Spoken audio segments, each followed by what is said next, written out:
మాటలు మాట్లాడి పాట మొదలు పెడతా.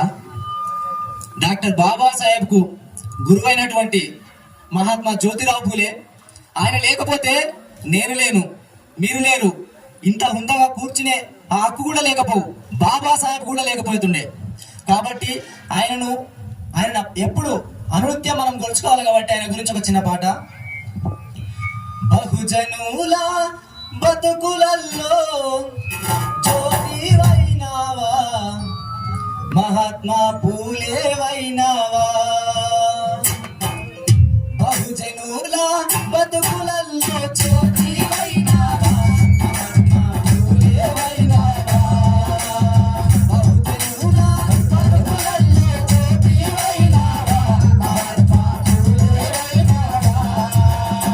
పూలలోని పుట్టినట్టి ఉన్ననటి వయ్యమేవో, తెలుగు కులముల పుట్టినట్టి తెలివి కల్లా బిడ్డవయ్యా.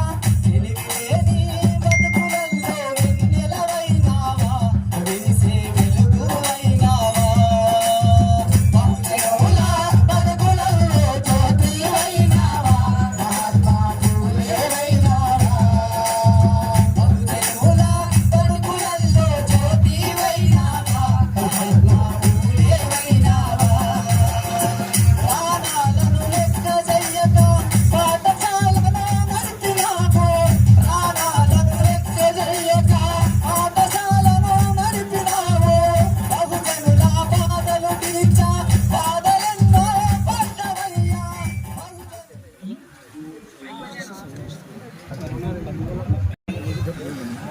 సమయం లేనందున ఒక 2 మాటలు. భారతదేశంలో మనకు మొదటి నుంచి ఒక సంప్రదాయం ఉంది. ఈ ప్రపంచంలో ఎట్లా జీవించాలనేది ఒక విషయం, మరణించిన తర్వాత ఎట్లా జీవించాలనేది రెండో విషయం. కానీ భారతదేశంలో ఈ దేశంలో మనం ఎట్లా జీవించాలి అనే దానికి ప్రాధాన్యతనిచ్చిన ఒక సంస్కృతి మన దేశంలో మొదట ఉన్నది. దీన్ని ఎక్కడి నుంచో వచ్చిన వలస వచ్చిన వాళ్ళను ఆర్యులు అంటారు. వాళ్ళే తర్వాత త్రైవర్ణం అంటే బ్రాహ్మణ, క్షత్రియ, వైశ్యుల్లో కూడా కొంతమంది ఈ దేశస్తులే. కానీ ప్రధానంగా బ్రాహ్మణ వర్గం మధ్య ఆసియా నుంచి వచ్చి ఈ దేశంలో ఈ ప్రపంచంలో మన ప్రాణం ఉన్నంత వరకు ఎట్లా జీవించాలని ఆలోచించి మనము వ్యవసాయ ఉత్పత్తితోటి నగరాలను కట్టుకొని ఒక అద్భుతమైన వ్యవసాయ నాగరికత బయట వెళ్ళిన నగర నాగరికత ఉంది ఇక్కడ. కానీ మరణించిన తర్వాత మనం ఏమవుతామని వాళ్ళు ఆలోచించారు. ఎవరు? ఆర్యులు. వాళ్ళే ఇక్కడ బ్రాహ్మణ వర్గంగా మారినారు. మరణం కంటే ముందు జీవితం గురించి మనం ఆలోచిస్తే మరణం తర్వాత మనం ఏమైతామని వాళ్ళు ఆలోచించారు. వాళ్ళే పూజలు, దేవుడు, మతం ఇవన్నీ తీసుకొచ్చారు అన్నట్టు. ఇవన్నిటి తీసుకొచ్చి వాళ్ళు జీవనోపాధిగా మార్చుకున్నారు. దానికి వాళ్ళు ఏం చేసినట్టే, మన దగ్గర ఉన్న మన నాయకుడు శంబరుడు అని మనకు మొట్టమొదటి ఒక నాయకుడు ఉన్నాడు. ఆ శంబరునితోటి వాళ్ళ నాయకుడు ఇంద్రుడు, ఆర్యుల నాయకుడు ఇంద్రుడు. ఈ చరిత్ర మనం తెలుసుకోగలడు. వాళ్ళు ఎక్కడి నుంచో ఈ దేశానికి వలస వచ్చి ఈ దేశంలో ఉన్న ఈ దేశ భూమి పుత్రులమైన మన నాయకుడు శంబరుడు, వాళ్ళ నాయకుడు వలస వచ్చిన ఆర్యుల నాయకుడు ఇంద్రుడు. వీళ్ళ మధ్య యుద్ధాలు జరిగినాయి. ఇట్లా యుద్ధాల్లో శంబరుని ఓడించిన తర్వాత ఈ దేశ నాయకుడు శంబరుడు ఓడిపోయాడు. మనది శంబర నాగరికత. మనల్ని వాళ్ళు ఓడిపోయిన తర్వాత దస్యులుగా మనల్ని వాళ్ళు కించపరిచినాడు. అయితే మరణించకంటే ముందు ఉన్న జీవితం గురించి మనం ఆలోచిస్తే మరణం తర్వాత మనం ఏమైతాం, ఎక్కడ పోతామని వాళ్ళు ఆలోచించారు. దానికే పూజలు, దేవుడు, ఆత్మ, ఉపనిషత్తు కాలానికి వచ్చే వారికి ఆత్మను తీసుకొచ్చారు. మన లోపల ఒక ఆత్మ ఉంటుందని చెప్పారు. ఇవన్నీ భ్రమలు కల్పించి యజ్ఞ యాగాలను తీసుకొచ్చారు. అంటే మనం ఈ ప్రపంచంలో ఉన్నప్పుడు యజ్ఞం చేస్తే, యాగం చేస్తే పూజలు చేస్తే పైకి పోయిన తర్వాత, మరణించిన తర్వాత పైకి పోతాం కదా, అక్కడ స్వర్గాన్ని చేరుకుంటాము అని భ్రమలు కల్పించారు అన్నట్టు. కానీ మనది నాగరికత కాదు. భస్మీభూతస్య దేహస్య పునరాగమనం కుతః అని చార్వాకులు ప్రశ్నించారు. ఒక మనిషి చనిపోయిన తర్వాత బూడిదైతాడు తప్ప అతని లోపల, అంటే ఈ మానవ శరీరము, ఈ ప్రపంచం ఎట్లా ఏర్పడ్డదంటే పంచభూతాలతో ఏర్పడ్డది. ఈ ప్రకృతిలో ఉండే ఈ భూమి, నీరు, అగ్ని, గాలి, తర్వాత ఈ అన్నిటి పదార్థాలతో ఏర్పడ్డది. చనిపోయిన తర్వాత మనిషి మన దీంట్లో కలిసిపోతాడు, ఏ అంశం దాంట్లో కలిసిపోతుంది.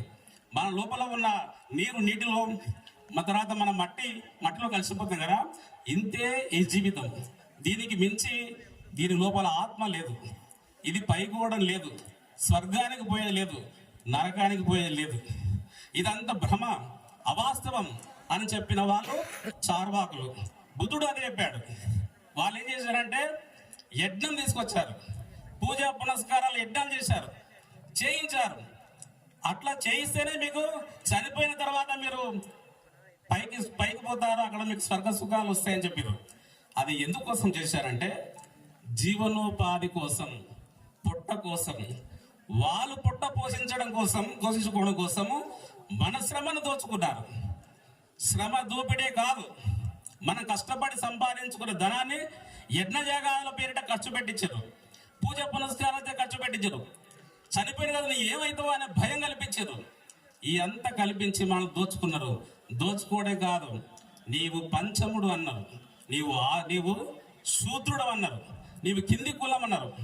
కాబట్టి ఆయన భగవద్గీతలో కృష్ణుడు యాదవుడు అని చెప్తాం కదా, మరి యాదవునితో చెప్పించారు. ఏమని చెప్పారు? ఆయన భగవద్గీతలో చాతుర్వర్ణం మయా సృష్టం గుణకర్మ విభాగశః అన్నాడు. ఈ 4 వర్ణాలను, 4 కులాలను నేను సృష్టించాను, బ్రాహ్మణ, క్షత్రియ, వైశ్య, శూద్ర అని. ఎవరితో చెప్పిస్తున్నారంటే ఒక బహుజనుడు, ఒక గొర్రెలు కాసుకునే కుటుంబంకి వెళ్ళి వచ్చిన శ్రీకృష్ణుడితో చెప్పిస్తున్నారు. అంటే మనవానితో చెప్పించి, అంటే వాళ్ళు చెప్తే మనం నమ్మం కాబట్టి శ్రీకృష్ణుడు ఆయన ఒక యదువంశం నుంచి వచ్చిన ఒక యాదవునితో చెప్పించారు. అట్లాగే హనుమంతుడు ఎవరు? ఆదివాసి. హనుమంతుడు దాసుడిగా చేసుకున్నారు. వాలి ఎవరు? వాలి ఒక ఆదివాసి తెగ నాయకుడు, ఒక రాజు. అతడు మనవాడే.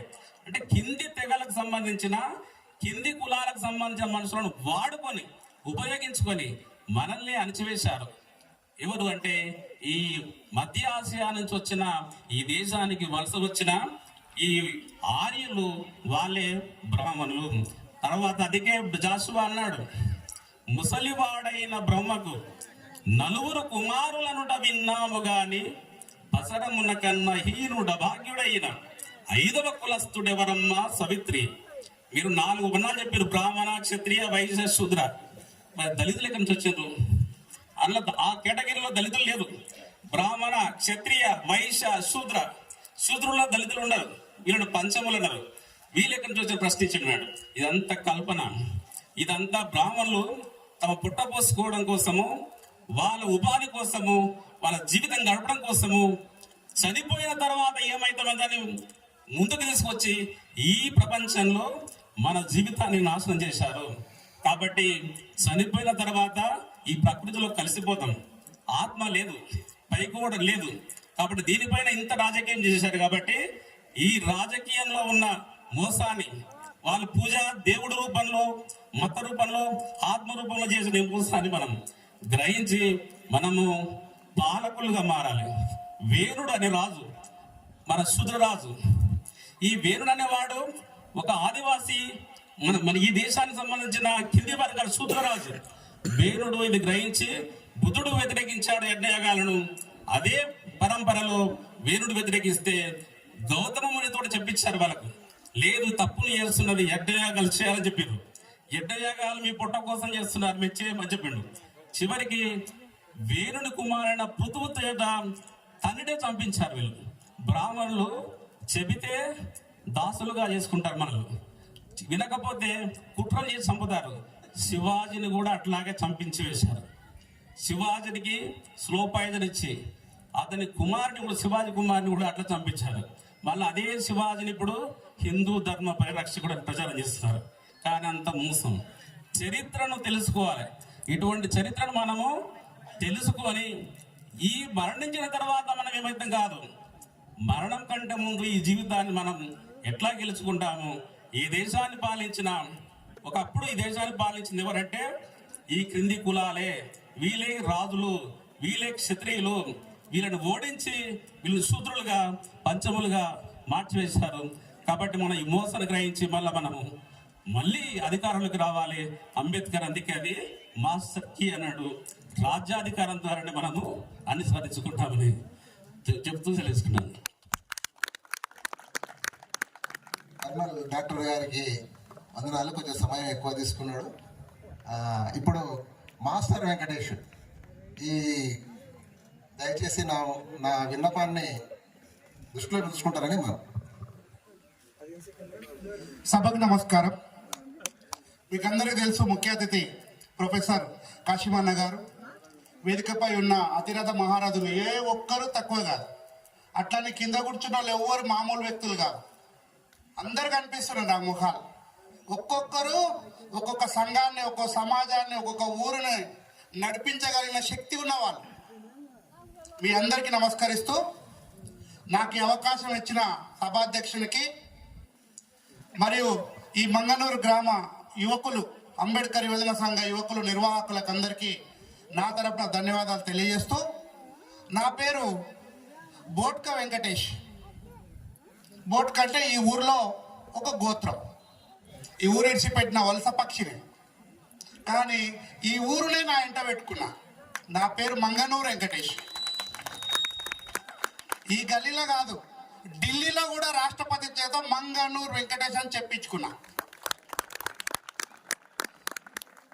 ఇకపోతే నేను చారిత్రక అంశాలు, అంబేద్కర్ సిద్ధాంతాలు, జ్యోతిబా పూలే చూపించిన బాటలు, ఇవన్నీ విషయాలు మీకు చెప్పదలుచుకోలేదు. ఎందుకంటే చెప్పడానికి మేధావులు ఉన్నారు.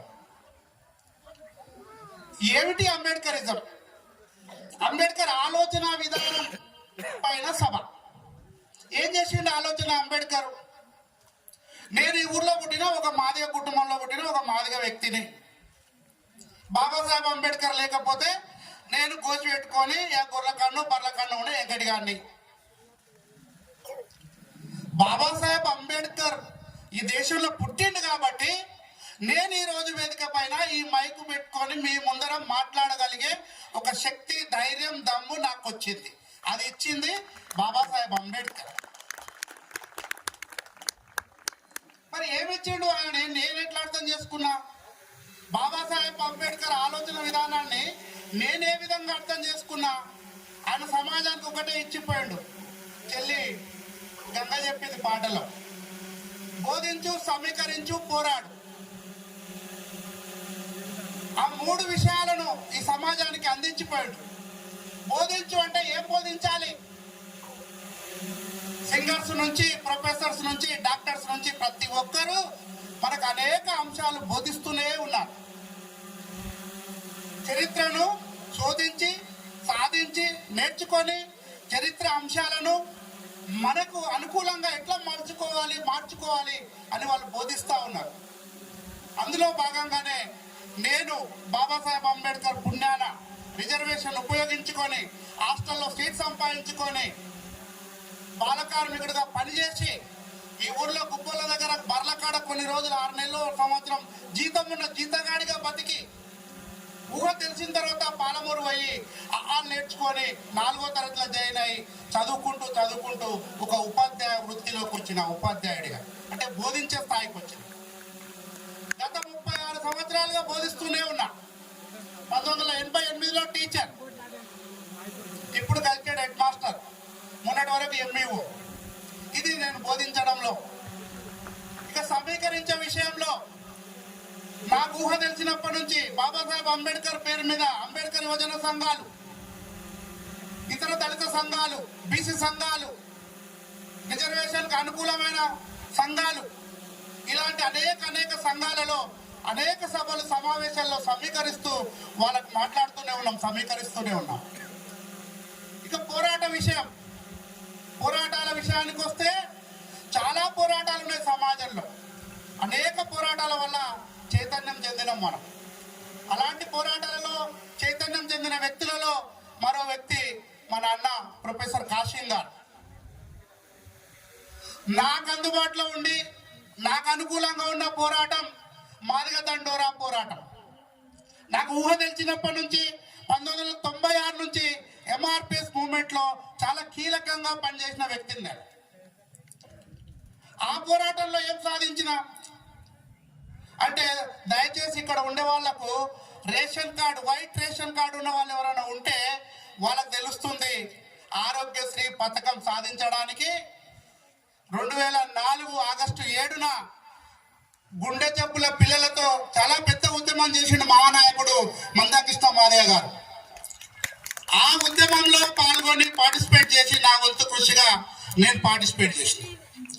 96 నుంచి దండూరులో పాల్గొంటే ఏబిసిడి వర్గీకరణ జరిగింది. ఆ ఏబిసిడి వర్గీకరణ 4 సంవత్సరాలు అమల్లోకి వచ్చింది. ఆ 4 సంవత్సరాల్లో 22,000 మందికి ఉద్యోగాలు వచ్చినాయి. ఆ ఉద్యోగం వచ్చిన వ్యక్తులలో ఒక వ్యక్తి అన్న ప్రొఫెసర్ కాశీం గారు.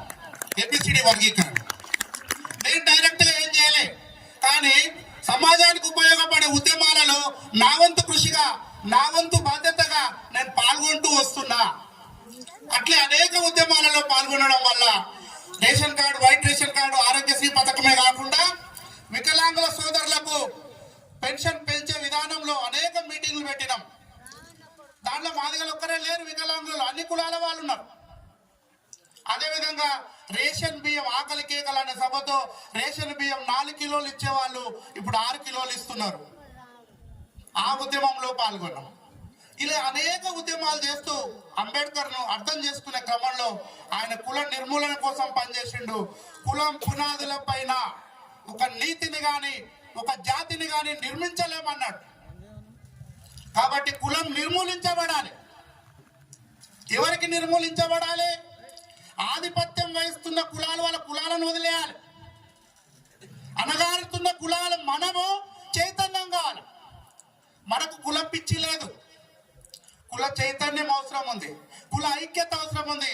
ఎందుకంటే వేలాది సంవత్సరాలుగా అనగదొక్కబడుతున్నాం, మనం అణిచివేయబడుతున్నాం.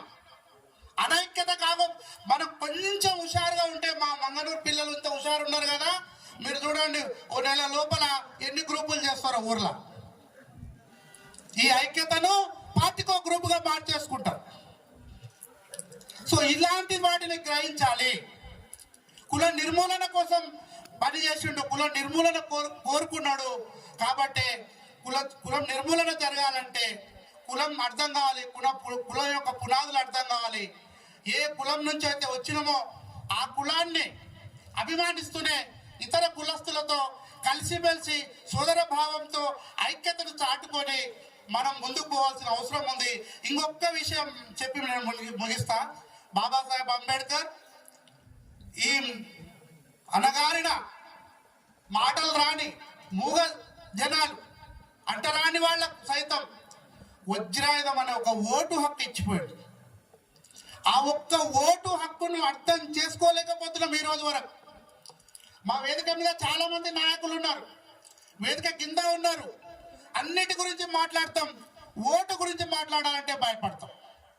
నేను ఏ పార్టీకి చెందిన వాడిని కాదు, పార్టీకి ఓటు వేయమని నేను చెప్పడం లేదు. కానీ ఓటు హక్కును, ఓటు విలువను తెలుసుకోవాల్సిన అవసరం ఉంది. ఓటు మీద చర్చలు జరగాల్సిన అవసరం ఉంది. మా ఇంట్లో, మీ ఇంట్లో, ప్రతి ఇంట్లో, ప్రతి పొయ్యి ఇంట్లో కూడా ఓటు అంటే ఏంది, ఓటు వల్ల ఏం లాభం అని అమ్మలు, అక్కలు అందరూ నేర్చుకున్న రోజు, తెలుసుకున్న రోజు ఓటు చైతన్యం వస్తుంది. ఆ ఓటు చైతన్యంతోనే అప్పుడే చెప్పిండు, అయ్యా మీరు గోడల మీద రాసుకోండి, బానిసలారా మీ గోడల మీద రాసుకోండి. ఈ ఓటు హక్కుతోన మీరు ఏదో ఒక రోజు పాలకులు అవుతారు. మరి ఎక్కడ అవుతున్నాం పాలకులం? ఫాలోవర్సే అవుతున్నాం ఇంకా. సో నాకు ఎక్కువ సమయం వేలే, అధ్యక్షుడు చాలా కోపంగా చూస్తున్నాడు. సో నేను ఊరు కాదు వదిలిపెట్టిపోయినా కాబట్టి 2-3 నిమిషాలు ఎక్కువ తీసుకున్నా. మళ్ళీ ఈ ఊర్లోకి నన్ను ఆహ్వానించి ఈ ఊరుకు పరిచయం చేసిన ఆర్గనైజర్స్ కు, నా మాటలు విన్న మీ అందరికీ కూడా మరొకసారి జై భీములు తెలియజేస్తూ ముగిస్తున్నాను. జై భీమ్, జై జీవన్. మంగళూరుకి ఒక కాసిం సారే వచ్చిండని మనం అనుకుంటే ఇక్కడ ఉన్న వాళ్ళందరూ కూడా కాసింకు ప్రతిరూపాలు ఉన్నారు. మీకు అందరికీ చెప్తున్నా, చేతులెత్తి నమస్కరించి ఆ సమయం గురించి నేను విజ్ఞప్తి చేస్తా ఉన్నా. ఇప్పుడు శ్రీనివాస్ బహదూర్ గారిని 2 నిమిషాలు మాట్లాడవలసిందిగా విజ్ఞప్తి. మా అన్నలు సైమన్ కానీ, దశరథం అన్న కానీ, సుధాకర్ కానీ, ముఖ్యంగా మా కొండన్న కానీ, తర్వాత వెంకటన్న కానీ, వీరందరినీ నేను మరొకసారి చేతులెత్తి గూట వెంకటయ్య హెడ్ కానిస్టేబుల్ గారిని కూడా నేను విజ్ఞప్తి చేస్తా ఉన్నా. మీకు సమయం ఇవ్వనందుకు నన్ను మన్నించండి, క్షమించండి. వేదిక పైన ఉన్నటువంటి వారికి, అట్లాగే వేదిక ముందున్న వారికి జై భీములు తెలియజేస్తా ఉన్నా. తక్కువ టైం ఉంది కాబట్టి తొందరనే ముగిస్తా. బాబాసాహెబ్ అంబేద్కర్, మహాత్మా జ్యోతిబా పూలే, బాబాసాహెబ్ అంబేద్కర్ ఆలోచన విధానం. బాబాసాహెబ్ అంబేద్కర్ యొక్క ఆలోచన విధానం. డాక్టర్ బాబాసాహెబ్ అంబేద్కర్ 1956 డిసెంబర్ 6 నాడు చనిపోయిండు. ఆయన చనిపోయే ముందు అనారోగ్యంతో బాధపడుతున్నప్పుడు ఆయన కనిపిస్తుంది, ఇంకా నేను చనిపోతానేమో, ఆందోళనకరంగా ఉంది, నా ఆరోగ్యం బాగలేదు అనే ఆందోళన చెందుతుంటాడు. అప్పుడు ఇట్లాగే ఎవరైతే ఉద్యోగస్తులు, ఆయన రిజర్వేషన్ల ద్వారా వచ్చిన ఉద్యోగస్తులు కానీ, ఉద్యమకారులను చాలా మందిని పిలుచుకుంటాడు. ఆయన పిలుచుకొని ఆయన ఈ మాట చెప్తాడు, నా ఆరోగ్యం బాగలేదు, ఇన్ని రోజులు నా జాతి ప్రజల కొరకు, ఈ దేశంలో ఉన్న ప్రజల కొరకు, అణగారిన వర్గాల కోసం నేను నా జీవితాన్ని త్యాగం చేసి పనిచేసిన, కానీ నా ఆరోగ్యం బాగలేదు, మరి నేను చనిపోతానేమో, చనిపోయిన తర్వాత మరి ఏమైపోతారో ఈ సమాజం అని బాధపడతాడు. ఆయన బాధపడి ఏడుస్తాడు. నేను బ్రతికున్నాక మిమ్మల్ని కాపాడుకున్నా, బ్రతికుండి మీకు నేను అండగా ఉన్నా, ఎవరు మీకు దిక్కు, ఎట్లా అని ఆయన బాధపడుతూ ఏడిస్తే అప్పుడు పక్కన కూడా ఏడుస్తారు. అవును సార్, ఎట్లా మరి, మీరు చనిపోయిన తర్వాత మాకు దిక్కెవరు, మాకు మానవ హక్కులను కల్పించిన మీరు, రాజ్యాంగాన్ని ఇచ్చిన మీరు, చనిపోయిన తర్వాత ఎట్లా మాకు మీరు లేకపోతే అని వాళ్ళు కూడా ఏడ్చినప్పుడు డాక్టర్ బాబాసాహెబ్ అంబేద్కర్ ఆ ఏడుపు నుంచి తేరుకుని ఒక మాట అంటాడు, నేను బతికుండి మిమ్మల్ని కాపాడుకున్నా, మీకు అండగా ఉన్నా, కానీ చనిపోయినా కూడా మీరేం బాధపడొద్దు, చనిపోయిన రాజ్యాంగం రూపంలో బతికే ఉంటా, మిమ్మల్ని కాపాడుకుంటా అన్నాడు. మిత్రులా, ఇప్పటి వరకు ఎవరైనా బాబాసాహెబ్ అంబేద్కర్ చనిపోయిన తర్వాత మనం ఇంకా హక్కులను అనుభవిస్తున్నాం అంటే ఆయన బతికున్నట్లే కదా, ఆయన రాజ్యాంగ రూపంలో ప్రాణంతో ఉన్నట్లే కదా, ఆ రాజ్యాంగం మనల్ని కాపాడుతున్నట్లే కదా. అది తెలిసిపోయింది ఇప్పుడు. అరే, డాక్టర్ బాబాసాహెబ్ అంబేద్కర్ 1950 డిసెంబర్ 6 చనిపోయినప్పుడు ఒక మాట అన్నాడు, నేను రాజ్యాంగం రూపంలో బతికే ఉన్నా, కాపాడుకుంటా అని చెప్పిండు. నిజంగా కాపాడుతున్నాడు కదా. ఇప్పుడు రాజ్యాంగాన్ని చంపేయాలి. రాజ్యాంగాన్ని చంపేస్తేనే బాబాసాహెబ్ అంబేద్కర్ యొక్క ఆశయం చచ్చిపోతుంది. ఇప్పుడు అసలు బాబాసాహెబ్ అంబేద్కర్ యొక్క ఆశయం ఏంది అది కూడా తెలవాలి. బాబాసాహెబ్ అంబేద్కర్ ఆశయం వర్తిల్లాలి, వర్తిల్లాలి, వర్తిల్లాలి. చనిపోయినప్పటి నుంచి, చనిపోక ముందు నుంచి అంటానే ఉన్నాం, ఏంది ఆశయం. చాలా మీటింగ్లు అంటున్నాం, మనం అడుగుతాం ఒకసారి, ఇట్లే ఆశయం వర్తిల్లాలి, ఆశయం వర్తిల్లాలి అంటుంటే ఏంది బాబు ఆశయం అంటే, అందరంటే నేను అన్నా సార్ నాకేం తెలుసు, ఆశయం అంటే క్లియర్గా తెలియదు. ఆశయం అంటే ఏంది?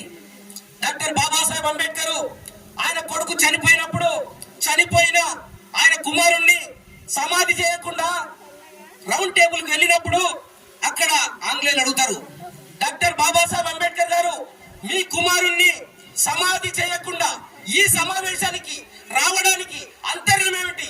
ఆ యుద్ధం ఏంది? మీరు చేసే యుద్ధం ఏంది? ఇది కన్న కొడుకును సమాధి చేయకుండా వస్తారా మీరు? ఎందుకు వచ్చిండ్రు? అంత ఇంపార్టెన్స్ ఏంది, ఏంది మీ యుద్ధం అని చెప్తే ఆయన చెప్తాడు అప్పుడు, మై బ్యాటిల్, నా యుద్ధం, మై బ్యాటిల్ ఎందుకు చెప్పాలి అని వాళ్ళు అడిగినప్పుడు వాళ్ళకి చెప్తాడు ఒకటే మాట, my battle not for the power, నా యుద్ధం అధికారం కోసమే కాదు, my battle not for the wealth, నా యుద్ధం, ఈ యుద్ధం సంపద కోసమే కాదు. ఎందుకు మరి, my battle for the reclamation of human personality, మానవతా విలువలను కోల్పోయిన సమాజానికి మానవతా విలువలు కల్పించడానికి నా దేశంలో యుద్ధం అని చెప్తాడు. మన లక్ష్యం ఏంది, ఆశయం ఏంది ఆయనది, ఈ దేశంలో మనకు మానవతా విలువలు ఇంకా సమానత్వం కాలేదని మనం యుద్ధం చేస్తున్నాం. ఆయన యుద్ధం అదే, ఏమిట్లో సమానత్వం కావాలి, సామాజిక సమానత్వం లేదు, ఆర్థిక సమానత్వం లేదు, ఇది ఒక్కటే చెప్పి ముగిస్తా. మగ్గి విజయ్ ఇప్పుడే మన బిజినపల్లి మండల దళిత నాయకులు గౌరవ శ్రీ మంగి విజయ్ గారు ఎక్కడున్నా వేదిక రావాలని కోరుతున్నాం. దయచేసి తొందర రండి, సమయం తక్కువ ఉంది. విజయ్ గారు, బాబాసాహెబ్ అంబేద్కర్ గారు మరి మానవతా విలువలు తిరిగి రప్పించడానికి నా యుద్ధం అన్నప్పుడు మరి దేనికోసం పోరాటం అంటే విముక్తి కోసం పోరాటం ఆయన చేసేది. విముక్తి అంటే దేని ద్వారా మనం బంధనాలు ఉన్నాయి, ఏ బంధనాలు ఉన్నాయి మనకి, ఏమిట్లా మనం విముక్తి సాధించాలి, ఏ దాంట్లో సమానత్వం సాధించాలి, అది కూడా మనకు తెలియాల్సిన అవసరం ఉంది. డాక్టర్ బాబాసాహెబ్ అంబేద్కర్ అంటాడు, సమానత్వం కొరకే డాక్టర్ బాబాసాహెబ్ అంబేద్కర్ యొక్క పోరాటం, సమానత్వం కోల్పోయిన మానవతా విలువలను తిరిగి రప్పించడానికే బాబాసాహెబ్ అంబేద్కర్ యొక్క ఆశయం. సమానత్వం అంటే ఏమిట్లా సమానత్వం, సామాజిక సమానత్వం కావాలి. సామాజిక సమానత్వం అంటే ఏంది, సమాజంలో ఉన్న కులాలుగా ఒక కులమోడు పేరు చెప్తే ఆ కులానికి పెద్దపీట, గౌరవం, మర్యాద, ఇంకో కులం పేరు చెప్తే దానికి అసహ్యం, అవమానం, నిరాకరణ. దీంట్లో సమానత్వం ఉందా? సామాజిక సమానత్వం అంటే ఏ కులం పేరు చెప్పినా ఒకే గౌరవం పొందాలి, అది సామాజిక సమానత్వం కావాలని డాక్టర్ బాబాసాహెబ్ అంబేద్కర్ యొక్క ఆలోచన అది. రెండోది ఆర్థిక సమానత్వం, రాజకీయ సమానత్వం అంటే ఏంది, ఈ దేశాన్ని 1, 2, 3 కులాలే పరిపాలిస్తూ పోవడం రాజకీయ సమానత్వమా? ఈ దేశంలో ఉన్న బహుజనులు, అన్ని కులాల వాళ్ళు ఈ దేశాన్ని పరిపాలించుకున్నప్పుడే, సమానంగా రాజ్యాధికారంలో భాగం ఉన్నప్పుడే సమానత్వం సాధించినట్లు రాజ్యాధికారంలో కూడా సమానత్వం సాధించాలని చెప్తాడు. రెండో సమానత్వం ఇది. మూడో సమానత్వం ఆర్థిక సమానత్వం. ఎవరికైనా రాజ్యం వచ్చిన తర్వాత ఆర్థికంగా వెనుకబడి ఉండాలనుకుంటాడా? ఇంకెందుకు అనుకుంటాడు? భూములు పంచుకుంటాం, బ్యాంకులు జాతీయం చేసుకుంటాం, కంపెనీలు పంచుకుంటాం, ప్రాజెక్ట్ కాంట్రాక్ట్లు మనలు ఉంటారు, సినిమా డైరెక్టర్లు మనలు ఉంటారు, అన్నిట్లా ఆర్థిక సమానత్వం సాధించుకునే అవకాశం ఉంటది. మరి దీన్ని ఎట్లా సాధిస్తావు డాక్టర్ బాబాసాహెబ్ అంబేద్కర్? ఈ విముక్తిని ఎట్లా సాధిస్తావు మీ ప్రజలకు? రిజర్వేషన్ల ద్వారా సాధిస్తావా?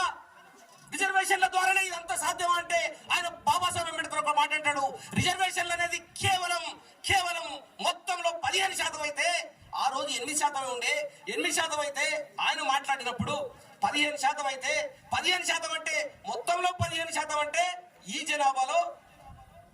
జనాభాలో కొంతమందికి ఉద్యోగాలు వస్తాయి. ఆ ఉద్యోగాలు వస్తే పాపం ఇన్ని రోజులు ఆకలిగా ఉన్న ప్రాణాలు ఆ ఉద్యోగంలో తీసి పక్కోళ్ళకి ఎంతమంది అంటే పెడతారు, కుప్పలు ఉన్నారు ఉద్యోగం రానోళ్ళు. వాళ్ళు పెన్సిల్ కూడా కొనియలేరు అంటాడు బాబాసాహెబ్ అంబేద్కర్. వాళ్ళకి కొనియలేరు. మరి వాళ్ళకే ఉద్యోగాలు వస్తే, వాళ్ళే పప్పన్నం తింటే, వాళ్ళ పిల్లలే కాన్వెంట్ స్కూల్లోకి వెళ్తే మరి మిగతా జనాన్ని ఎట్లా బాగుపడతారు? ఏంది నీ ఉద్దేశం రిజర్వేషన్లు అంటే? ఆయన ఒక మాట అంటాడు, డాక్టర్ బాబాసాహెబ్ అంబేద్కర్ అంటాడు, నేను ఉద్యోగాలు ఇచ్చింది ఎందుకొరకు తెలుసా? నేను ముందు ఓటు చైతన్యం చేయాలంటే నాకు తెలివైన వాళ్ళు కావాలి, చదువుకున్న వాళ్ళు కావాలి, ఆర్థికంగా నెల జీతం వచ్చిన వాళ్ళు కావాలి. వాళ్ళు కొంతమంది ఆర్థికంగా నెల జీతం వస్తే వాళ్ళకి సమయం ఉంటుంది, టైం, ట్రెజరీ, టాలెంట్ ఉంటుంది. వాళ్ళు పోయి నేను ఇచ్చిన ఓటును చైతన్యం చేస్తారు. ఆ ఓటు చైతన్యమైన వాళ్ళు అధికారానికి వస్తారు. అధికారం వచ్చిన వాళ్ళు విముక్తి సాధించుకుంటారు అంటాడు. ఇది బాబాసాహెబ్ అంబేద్కర్ యొక్క ఆలోచన. విముక్తి ఎట్లా సాధ్యం? ఉద్యోగస్తులైన వాళ్ళు అక్కడ హైదరాబాద్ వెళ్ళిపోయి మళ్ళీ మళ్ళీ చూడకుండా ఉండాలని ఆయన కోరుకోలేదు. ఉద్యోగస్తులకు ఒక బాధ్యత చెప్పిండు. నా కనుచూపు మేరలో నా ఉద్యమాన్ని తీసుకెళ్లే వాళ్ళు ఒక్కరు కూడా కనిపిస్తారని బాధపడ్డాడు బాబాసాహెబ్ అంబేద్కర్. ఈ రోజు మన ముందు బాబాసాహెబ్ అంబేద్కర్ ఇచ్చిన రాజ్యాంగం కూడా రేపు ఏదో ఒక డేట్లో చనిపోయే అవకాశం ఉంది. డిసెంబర్ 6ను మళ్ళీ మనం తిరిగి చూడొద్దని చెప్పి మనం చేస్తా ఉన్నాం. డిసెంబర్ 6 లాంటి రోజు మనకు రావద్దు. అంబేద్కర్ గారు చనిపోతూ ఆయన బతికే ఉన్న రాజ్యాంగం ఇంకో చనిపోవద్దు. చనిపోయే అవకాశం వస్తే మనం తెగించైనా కొట్లాడాలి, రాజ్యాంగాన్ని కాపాడుకోవాలని చెప్పి మనం చేస్తూ సెలవు తీసుకుంటున్నా. జై భీమ్. లెక్చరర్ గారు దయచేసి మరొకసారి నన్ను గుర్తు చేసుకోండి. సభకు నమస్కారం. నేను ఇంతవరకు జరిగిన అన్యాయాల గురించి మాట్లాడకుండా ఇప్పుడు ప్రజెంట్ జరుగుతున్న 2 అన్యాయాలను సభ దృష్టికి తీసుకురావాలని అనుకుంటున్నాను. ఒకటి, అగ్రవర్ణ పేదల్లో అగ్రవర్ణ పేదలకు 10% రిజర్వేషన్ ఎవరు అడిగారని ఇచ్చారు. ఎవరు అడగకుండానే 10% రిజర్వేషన్ ఇచ్చి ఇంప్లిమెంట్ చేశారు. అదే మన ఎస్సీ వర్గీకరణ గురించి ఎంత కొట్లాడినా దాన్ని అమలు చేయట్లేదు. ఇది ప్రజెంట్ జరుగుతున్న అన్యాయం. అయితే ఈ అగ్రవర్ణ పేదల రిజర్వేషన్ మీద సుప్రీంకోర్టులో ఒక బెంచ్లో 3 అగ్రవర్ణాలను 2 వెనుకబడే వాళ్ళను నిర్మిస్తే వాళ్ళ ఫేవర్గానే తీర్పు రావడం జరిగింది. ఈ అన్యాయాన్ని మనం సభ దృష్టికి తీసుకోవాలనుకున్నాను. ఇంకొకటి ఏంటంటే, కేంద్ర సర్వీసులో మన బహుజనులు ఫస్ట్ ర్యాంక్ వచ్చినా మనకు ఫస్ట్ ర్యాంక్ చూపిస్తారు కానీ ఫస్ట్ ర్యాంక్ ఇవ్వరు. మన కోట మనకే నింపుతారు. మీరు గత 10 సంవత్సరాల్లో ఏ రిక్రూట్మెంట్ అని తీసుకోండి, బహుజనులే ఫస్ట్ ర్యాంక్ ఉంటున్నారు, బహుజనులే టాప్ ఉంటున్నారు. కానీ మన కోటాలను చూపిస్తున్నారు. ఉదాహరణ, 2015 దీనాదాబి అనే ఒక ఎస్సీ అమ్మాయి ఫస్ట్ ర్యాంక్ వచ్చినా ఆమెకు ఎస్సీ కోటాలనే చూపించారు. ఇది కాసిం సారు గమనించుంటారు. ఈ విషయము సారు ప్రజలకు బాగా వివరిస్తారు ఫ్యూచర్ మీటింగ్లలో అని మనం చేసుకుంటున్నాను. ఈ 2 విషయాలు నేను మీ దృష్టికి తీసుకొచ్చాను. Thank you wonder. దయచేసి మన్నించాలా. మీరు వేదిక మీదకి వచ్చినందుకు మరొకసారి మీకు వందనాలు తెలియజేస్తూ, మా దశరథమన్న చివరగా నన్ను సమయాన్ని గుర్తు చేసుకోవాల్సింది. వేదికను అలంకరించిన పెద్దలకు మరియు సభకు ఇచ్చేసినటువంటి ప్రముఖులకు అందరికీ నా నమస్కారం. ఈరోజు మనకు ముఖ్య అతిథిగా వేయించేసినటువంటి కాసిం అన్నయ్య గారు, వీరు ఉస్మానియా యూనివర్సిటీలో ప్రొఫెసర్గా పనిచేస్తున్నారు. వారిని ఇప్పుడు మనం చూడాలంటే యూట్యూబ్లోనన్నా లేదా టీవీలోనన్నా చూస్తాం. కనుక మన అవకాశం, మన కోరికను మన్నించి ఆయన రావడం, మన గ్రామానికి రావడం అదృష్టం భావిస్తున్నాం. అదేవిధంగా ఈ విధంగా మాకు ఎవరికి మా విశ్రాంతి ఉద్యోగులకు, తర్వాత పనిచేస్తున్న ఉద్యోగులందరినీ ఒకతో, తర్వాత డాక్టర్ అంబేద్కర్ జ్యోతిరావు పూలే వారి ఈ యొక్క జయంతిని పురస్కరించుకొని మరి యువజన సంఘం వాళ్ళు, అంబేద్కర్ యువజన సంఘం వాళ్ళు ఈ విధంగా అహోరాత్రులు కష్టపడి ఈ విధంగా చేసిన కనుక వాళ్లకు నా నమస్సుమాంజలు.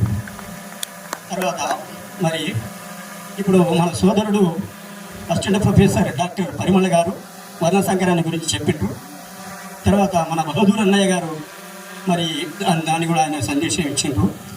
మరి ఈ యొక్క రిజర్వేషన్ గురించి మన డిగ్రీ కాలేజ్ లెక్చరర్ గారు వారు కూడా అసిస్టెంట్ ప్రొఫెసర్ కిందికి వస్తారు, వారు కూడా సందేశం ఇచ్చిండ్రు. తర్వాత మిగతా మన వెంకటేష్ గారు కనుక వారు కూడా తన అభిప్రాయాన్ని వ్యక్తం చేసింది. కనుక సమయం లేదు కనుక మనం మాట్లాడడానికి వీలు పడదు. తర్వాత అంబేద్కర్ ఇచ్చినటువంటి ఆ దివ్యఫలం చేత ఈనాడు బీసీ, ఎస్సీ, ఎస్టీ అనగానే కులాలందరూ ఆయన యొక్క దివ్య ఫలాన్ని ప్రతిరోజు ఆస్వాదిస్తూ మరి ఇంత పైకి వచ్చినాం. మేము కూడా కొండయ్య గారి ఊళ్ళో చదివినప్పుడు మమ్మల్ని పక్కకు రానిచ్చేవాళ్ళు గారు, మరి దూరంగా పెట్టి చదివించేవారు. మేము అందరం గారి టూర్ పోతుంటే పెద్దలకు 25 రూపాయలు, చిన్నలకు 25 రూపాయలు, మా 25 మాదిగోళ్ళు వస్తే మేము రామని చెప్పి ఆ విధంగా మా రూపాయలు మాకు రిటర్న్ చేసిండ్రు. ఈ విధంగా మేము కూడా కష్టపడి చదువుకొని మరి వారి యొక్క ఆదర్శంగా ఆయన ఇచ్చినటువంటి దివ్య ఫలాన్ని అనుభవిస్తూ మరి ఈరోజు మేము ఇంత స్థాయికి వచ్చినాం. అంటే ఆయన యొక్క దీవెన, అంబేద్కర్ గారి యొక్క దీవెన. అదేవిధంగా మన దేశాన్ని కానీ ఇంగ్లీష్ వాళ్ళు బంగారు పక్షిగా, మన భారతదేశాన్ని బంగారు పక్షిగా వాళ్ళు గమనించి మరి ఇక్కడ సుగంధ ద్రవ్యాల వ్యాపారం కొరకు వచ్చి మరి మన దేశాన్ని వాళ్ళు ఏలడం, తర్వాత ఇక్కడ వస్తే నైజాం ప్రభువులు మనల్ని అష్ట కష్టాలు పాలు చేసి యమయాతలను కూడవడం, మరి కొట్టుమిట్టాడుతున్నటువంటి సందర్భంలో మన జాతీయ నాయకులు ఆమగల్ రణతీరు తంతియాతోపే జాతీయ స్వతంత్రయా సమరదీప్తి త్యాగమూర్తులు తిలక్ దాదా మాలవ్య మన గాంధీ మహిళ శక్తి జాతీయ సంస్థ ఈ సంసహించలతోడ కాంగ్రెస్ నడిపిన కథన పిన్నిది పండిత నెహ్రూజీ పటేల్ పట్టాభి రాజాని నడిపిన రాజ్యపటిమ ఆంధ్ర తమిళ కేరళ దారుణీ ప్రజలల్లా దారవోసిన మహా త్యాగ ఫలము మాతృదేశముగా క్షాత్ర వీరుడై బోసుపడరాని ఇడుములు పడిన శ్రమలు పండిత నెహ్రూజీ పటేల్ పట్టాభి రాజాది నిరపిన రాజ్యపటిమ భారతీయుల పుణ్యంబు పండెననగా వచ్చనిదుగో సుస్వాతంత్ర వత్సరంబు ప్రొద్దుగుంగక శుభములు పొందుడయ్యా తొల్లి భారత విభమంబు వెల్లివిరయ్యా. ఈ విధంగా మనకు స్వాతంత్రం వచ్చింది. మరి స్వాతంత్రం వచ్చిన తర్వాత మరి మనకు అంగం అనేటువంటిది, ఒక శరీరం అనేటువంటిది కావాలి మన రాజ్య పరిపాలన చేసుకోవడానికి. ఎందరో మహానుభావులు ఢిల్లీలో సమావేశమై మన అంబేద్కర్ గారిని మహనీయుని కోరగా మరి 2 సంవత్సరాల అహోరాత్రులు కష్టపడి మనకు రాజ్యాంగం అనేటువంటి దాన్ని రూపొందించి మనకి ఇచ్చారు. ఆ మహానుభావుని యొక్క నిరంతర కృషి వల్ల మనం ఈనాడు ఈ సభా వేదిక పైన మేము కానీ, తర్వాత బీసీ ఎస్టీ మిగతా మైనార్టీ వాళ్ళు కానీ ఆయన యొక్క దివ్య ఫలాన్ని ప్రతిరోజు అనుభవిస్తున్నారు. అదేవిధంగా ఒక రైతు, ఒక వ్యవసాయదారుడు అహోరాత్రులు కష్టపడి పెంచినటువంటి ఫలాలు కానీ, ఏదైనా ఆహార ద్రవ్యాలు కానీ తీసుకొని బజారుకు పోయినప్పుడు, అంగడి వెళ్ళినప్పుడు దాని యొక్క ఫలాన్ని మాత్రమే ఆస్వాదిస్తారట. అమ్మగా, తీయగా, పుల్లగుందని. కానీ ఎవరు పండించిండ్రు, అది ఎంత కష్టపడ్డారు, ఈ మార్కెట్ ఎట్లా వచ్చిందని కనట. అందుకే దూరు రామరెడ్డి గారు ఏమంటారు కృషివలుడు దాంట్లో, ఓయి వ్యవసాయదారుని అంటాడు, నీవు భారత స్వతాత్మ గౌరవ పవిత్రమూర్తివి, నీవు ఈ భారతదేశానికి నువ్వు వెన్నెముక లాంటి వాడు, తిందువు ఎప్పుడు పట్టాడు. అట్లా ఈ భారతదేశానికి మన రాజ్యాంగంలో పాత్ర ఎవరిది, వెన్నెముక లాంటి మన అంబేద్కర్ గారు. పదములు రెక్కడి వారు తత్పల రసస్వాద క్రియాలు నేను దళంపరేని. వ్యవసాయదారుని ఎవరన్నా ఎప్పుడు నీళ్లు కట్టిండు వాడు, ఈ విత్తనాలు ఎట్లా సేకరించిండు, మరి ఎంత కష్టపడ్డాడు, 6 గంటలు కష్టపడితే ఫలం అక్కడ వచ్చింది. ఆ ఫలాన్ని తినేవాడు తీయగా, నల్లగా, పుల్లగా, కమ్మగా అంటాడు. మరి అంబేద్కర్ కూడా ఈ దివ్య ఫలాన్ని మనం ఇచ్చినప్పుడు ఆయన ఎవరు, ఆయన చేసినటువంటి త్యాగ ఫలితం ఏంది అనేటువంటి దాన్ని మీరు అందరూ గమనిస్తారని చెప్పి, మరి సమయం లేదు కనుక ఈ అవకాశం ఇచ్చినటువంటి మీ అందరికీ నా నమస్కారం. ఆత్మీయ అన్న చిన్నగల్ల కొండన్న, మా అన్నకు నేను విజ్ఞప్తి చేస్తూ ఉన్నా, 2 నిమిషాలు దయచేసి మా ఆత్మీయ అన్నను మాట్లాడవలసిందిగా మనం.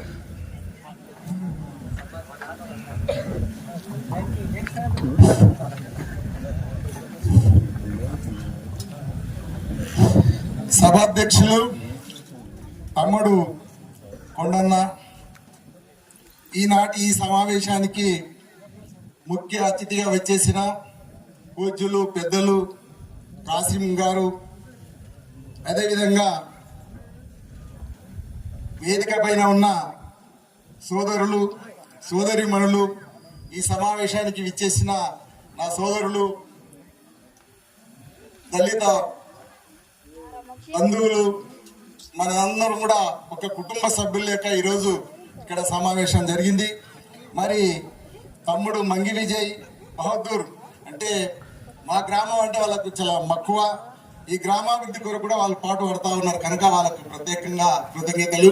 నేను ఎక్కువ చెప్పదలుచుకోలే. ఈరోజు ఇంత చక్కటి కార్యక్రమాన్ని నిర్వహించిన నిర్వాహకులు సీను తదితర వాళ్ళ బృందానికి, వాళ్ళ పిల్లలైన ఇంత చక్కటి ప్రోగ్రామ్ చేసినందుకు వాళ్ళకు కృతజ్ఞతలు తెలియజేస్తూ, మరి నేను ఈరోజు ఉన్న అంశం ఏంటంటే జ్యోతిరావు పూలే, డాక్టర్ బిఆర్ అంబేద్కర్ ఆలోచన విధానంపై సభ. అంబేద్కర్ కొద్ది ముందు జ్యోతిరావు పూలే పెద్దల మహానుభావుడు. మన ఈ మధ్యనే ఆయన చరిత్రను బయటికి తీసి మనకు తెలియజేస్తున్నారు. గతంలో మనకు తెలియకుండా ఆయనది పూలే గారిది. పూలే గారు కూడా వారు ఈరోజు 197 సంవత్సరాలు అయింది ఆయన పుట్టి. మరి ఆయన ఏం చేసిండు? ఆయన స్వయంగా బడుగు బలహీన వర్గాలు అంటే శూద్రులు, ఇప్పుడు 4 రకాలు చెప్పింది కదా వాళ్ళు, బ్రాహ్మణ్స్, రెడ్డి, వైశ్యులు, క్షత్రియులు అని, తర్వాత శూద్రులని. అంటే శూద్రుడు దాంట్లోకి వెళ్ళి పుట్టిండు కనుక ఆయన ఆలోచన చేసిండు. ఆయన అనుభవించిన కష్టాలను చేసి ఈ శూద్రులకు ఏం చేయాలి నేను అనేది ఆయన చక్కగా ఫస్ట్ ఆయన ఏం ఎంచుకున్నారు? వాళ్ళు ఇద్దరు కూడా మహానుభావులు. విద్య నేర్పాలి, విద్య నేర్చుకుంటే విజ్ఞానం వస్తుంది, విజ్ఞానం ద్వారా అన్ని సంపాదించుకోవచ్చు అని పెద్దలు వాళ్ళు మనకు సూచించిండు, చెప్పిండు కూడా. అదే విధంగా ఆయన శూద్రులు, తర్వాత అధిశూద్రులు అంటే దళితులు. ఇది ఎక్కువ తెలియదు దళితులు ఏ రకంగా ఏంటో కాశీవాన క్లియర్ గా ఒక మాట చెప్పాల్సి వస్తుంది. దళితులు ఎట్లా వచ్చిండ్రు అనేది నాకు కూడా తెలియదు దళితులు అనేది. కనుక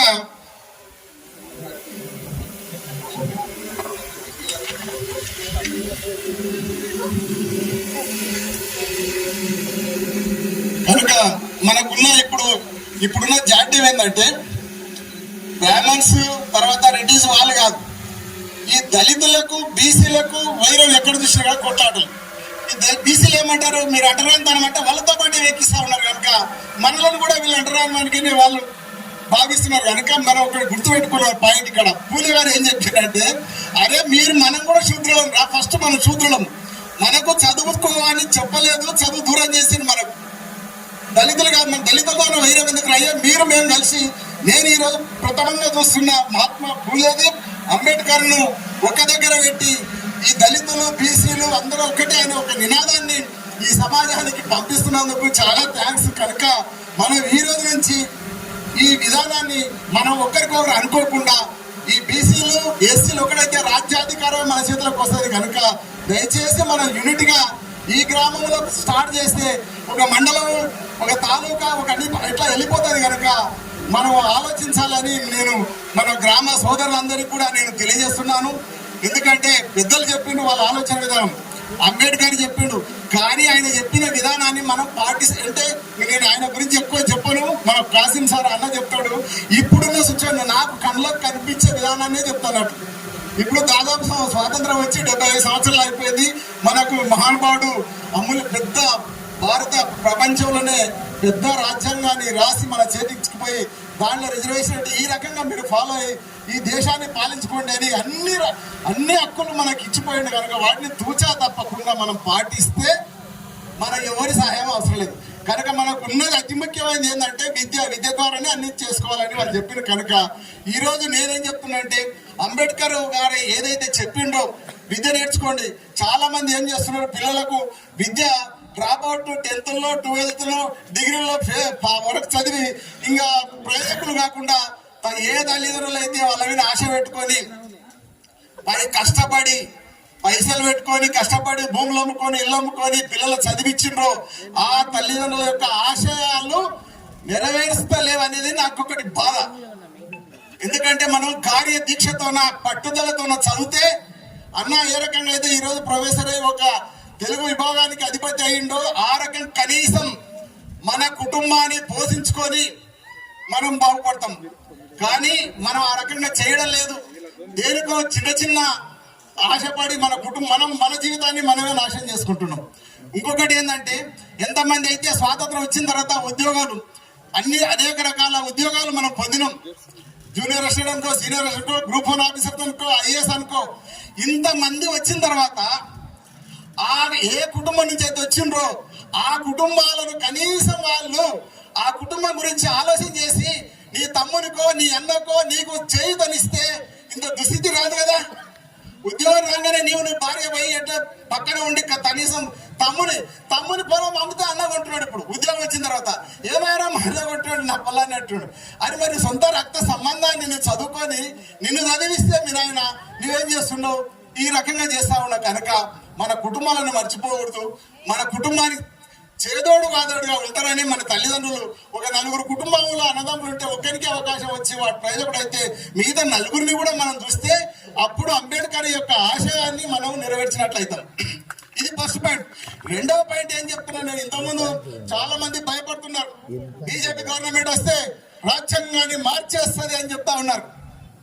ఎందుకు మారుస్తుంది, ఎట్లా మారుస్తుంది? మనం ఓటు ద్వారా, ఏ అంబేద్కర్ అయితే మనకు ఓటు వజ్రాయుధాన్ని ఇచ్చిండో, స్వాతంత్రం వచ్చినప్పటి నుంచి మనం మన ఎస్సీ ఎస్టీ మైనారిటీ ప్రతినిధులను చట్టసభలకు పంపిస్తున్నాం లేదా ఓట్లేసి పంపిస్తున్నాం కనుక పార్లమెంట్ లో ఈరోజు దాదాపు 120 మంది ఎంపీలు ఉన్నారు ఎస్సీ ఎస్టీలు. ఇక శాసనసభలు అయితే లెక్కనే లేదు, వేలాది మంది శాసనసభ్యులు ఉంటారు. ఈ రోజు ఏ దళిత కుటుంబం నుంచి, ఏ బడుగు బలమైన నుంచి వచ్చిండ్రో వాళ్ళందరూ దేశంలో ఒక సమావేశాన్ని ఏర్పాటు చేసుకొని నా దళితుల బిడ్డలకు, నాకు, నా రాజ్యాంగాన్ని మేము రక్షించుకునాలి, ఏ అంబేద్కర్ అయిన వాళ్ళకి అభిమానం ఉండి, ఏ పేద ప్రజలకు వాళ్ళ అభిమానం ఉంటే పార్లమెంట్ లో ఒక్క బిల్లు కూడా పాస్ కాకుండా ఉంటుంది. ఈరోజు దళితుల హక్కులు 100% అవుతాయని నేను ఈ రోజు తెలియజేస్తున్నాను. ఎందుకంటే మనం ఇప్పుడు ఎలక్షన్స్ వస్తా ఉన్నాయి. చాలా సార్లు మనం మల్లారావుగా చాలా మంది ప్రతినిధులు పంపినాం, పోయినసారి కూడా పంపినాం. వస్తే వాళ్ళు ఏం చేస్తారు, ఎంపీలు అయిన తర్వాత ఇప్పుడు అందరం కలిసి ఆయన వెంబడి తిరిగి, అన్నం తినకుండా తిరిగి ఓట్లు వేసి పంపించిన తర్వాత గెలిచిన తర్వాత ఎవరింటికి పోతాడు, ఎవరి గేర్లో తిరుగుతుంటాడు ఆయన. ఆ రెడ్డింటికో సర్పంచ్ ఇంటికో పైరులు చేసినోనికే ఉంటాడు. మా ఎంపీ రాములు నువ్వు ఓటేసి గెలిపిస్తే ఒక్కరోజు కూడా మా దగ్గర తిరగలే, దళిత గాడులు తిరగలే. ఈ రకంగా మన వాళ్ళే మనకు మోసం చేస్తున్నారు కనుక మనం ఆచి చూసి మనం మన ప్రజాప్రతినిధులను ఎన్నుకోవాలని తెలియజేస్తూ, ఇంత చక్కటి నాకు నేనేమైనా పొరపాటు క్షమించాలని కోరుతూ ఆవేదనతో జరుగుతున్నది. ఇంకొకటి కూడా ఉంది, అంబేద్కర్ ఏదైతే చెప్పిండో చాలా మంది మా గ్రామంలో ఎగ్జాంపుల్ చెప్తా ఉన్నా, ఏదైతే ఈ సారా ఇవి ఉన్నాయా, ఈ మందు తాగి మన వాళ్ళు చాలా మంది చనిపోతున్నారు, యువకులు యాక్సిడెంట్లు అయి చచ్చిపోతున్నారు, విడోల సంఖ్య గ్రామంలో పెరిగిపోతుంది. వాళ్ళు తెలియక మొత్తం కష్టం చేసి ఏదో తాగాలనే తపనతోన ఈ రోజు అయితే ఒక వృత్తి మారిపోయింది. పని చేసి ఇచ్చిన తర్వాత కళ్ళు అడుగుతున్న తప్ప కూలి అడగడం లేదు కనుక ప్రజలు అట్లా అడిక్ట్ అయింది కనుక వాళ్ళను చైతన్యం చేయాలి. వాళ్ళను మానిపిస్తేనే మనం అంబేద్కర్ వారి యొక్క ఆశయాలను నెరవేర్చినట్లయితే అని తెలియజేస్తూ, మన గ్రామంలో ఇంత పెట్టింది షాప్ రోజు తాగిలో ఊర్లలో ఎవ్వరు మాట ఎవడినాడు భయపడతారు. జనాలు రోడ్ పోటీ వస్తుంటే వాళ్ళు చూసి భయపడతారు, పక్కకు పోతారు, భయపడు తాగినాడు వచ్చారని. ఇలాంటి పరిస్థితుల్లో మనం జీవిస్తున్నాం కనుక వీటి మీద కాన్సన్ట్రేట్ చేసి చేయాలని తెలియజేస్తూ, మీ అందరికీ ఈ అవకాశం ఇచ్చినందుకు సభాధ్యక్షులకు, నిర్వాహకులకు కృతజ్ఞతలు తెలుస్తూ ముగించుకుంటున్నాం. ఎంటర్టైనింగ్ ధమాకాలు ఇంకా చూడాలనుకుంటే లైక్, షేర్ అండ్ సబ్స్క్రైబ్.